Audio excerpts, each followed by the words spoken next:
Michael Jackson, The Price of Perfection. Before the moonwalk, before the second glove, before the title, King of Pop, echoed across continents. There was a child who never had a childhood. That is not just the story of fame. It is the story of perfection, demanded, pursued, and paid for. The boy from Gary. Michael Joseph Jackson was born on August 29, 1958 in Gary, Indiana, an industrial city shaped by steel mills and working class struggle. The Jackson family lived in a small house on Jackson Street. 9 children, limited space, limited money. Music was not a hobby in that house. It was discipline. His father, Joseph Jackson, believed talent was opportunity. An opportunity had to be trained, sometimes harshly. Rehearsals were strict. Mistakes were corrected immediately. Perfection was expected. Michael was 5 years old when he joined his brothers in what would become the Jackson 5. Even at that age, something was different. His voice carried emotion far beyond his years. His timing was instinctive. His stage presence magnetic. While other children played outside, Michael rehearsed choreography late into the night. Childhood became performance. By the late 1960s, the Jackson 5 signed with Motown Records has followed rapidly. I Want You Back, ABC, I'll Be There. America fell in love with a small boy with a big afro and even bigger voice. But behind the television smiles was exhaustion. Tour buses replaced playgrounds. Interviews replaced school days. Applause replaced normalcy. Michael later described feeling lonely, surrounded by people, yet isolated. He watched other children through hotel windows, wondering what it felt like to simply belong. Fame came early, and it never left, breaking away. As the 1970s progressed, Michael grew up in front of the world. His voice deepened, his features sharpened, and with age came awareness. He wanted more control. The Jackson 5 eventually left Motown, evolving into the Jacksons. But Michael's creative ambition stretched beyond the group. In 1979, he released Off the Wall, produced by Quincy Jones. The album was a success, critically acclaimed, commercially powerful. It showed a new Michael, sophisticated, rhyming, independent. A success was not enough. He had tasted greatness. Now he wanted dominance. Thriller, the global explosion. In 1982, Michael Jackson released Thriller. What followed was not simply musical success, it was cultural transformation. The album blended pop, rock, R&B, and funk with precision. Songs like Billie Jean, Beat It, and Thriller didn't just climb the charts, they conquered them. And then there were the music videos. Michael didn't treat videos as promotion. He treated them as cinema. Thriller became a 14-minute Arab short film. Beat It blended street tension with choreography. Billie Jean introduced something the world had never seen before: the moonwalk. During the televised Motown 25 performance, Michael Sims to glide back effortlessly. The audience gasped. The world replayed endlessly. Overnight, he became more than a pop star. He became a phenomenon.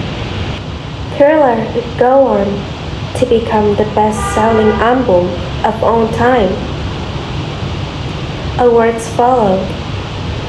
Records shattered. Stadiums filled globally. He broke racial barriers on MTV, opening doors for black artists in the mainstream pop media. But as fame expanded, so does scrutiny and added pressure.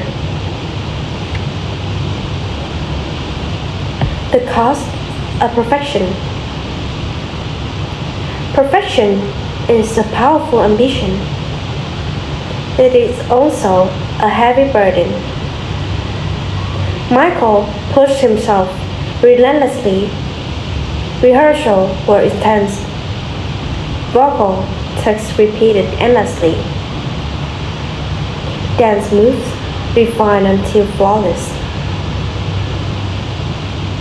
He was not chasing good. He was chasing immortality. Albums like Bad and Dangerous reinforced his global reign. Tours became spectacles, elaborate sets, pyrotechnics, synchronized choreography. He fainted from exhaustion more than once. He endured injuries, yet he continued. At the same time, his appearance began to change. He was diagnosed with vitiligo, a skin condition that causes depigmentation. Surgical procedures altered his face feature over time. The public speculated endlessly. Tabloids mocked him. Headlines turned cruel. The nickname Wacko Jacko followed him unfairly.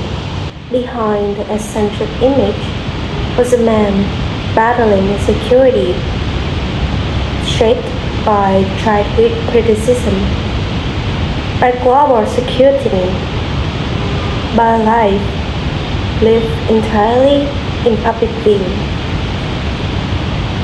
He built Neverland Ranch, an estate with amusement rides in a zoo. Critics saw strangeness. Michael described it as reclaiming the childhood he never had. Perhaps both interpretation held true.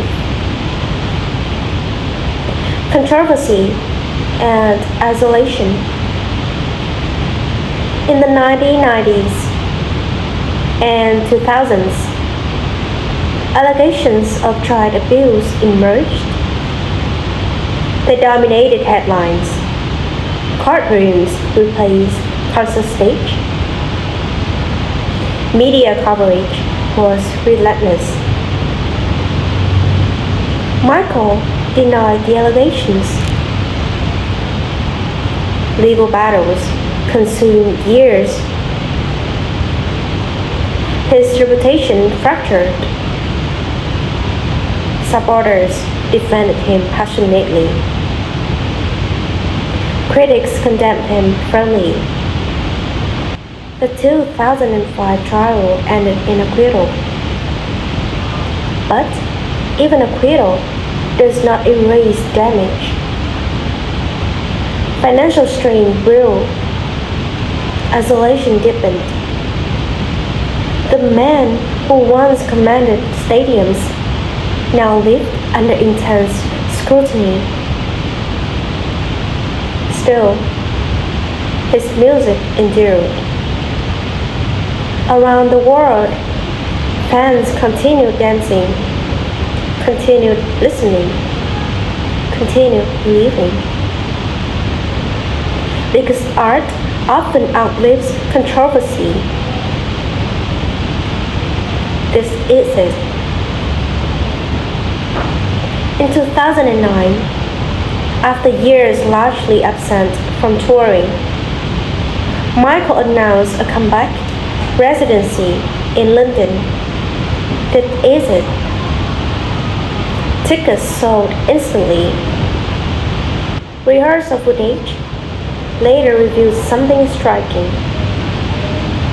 Even at 50 years old, he moved with precision.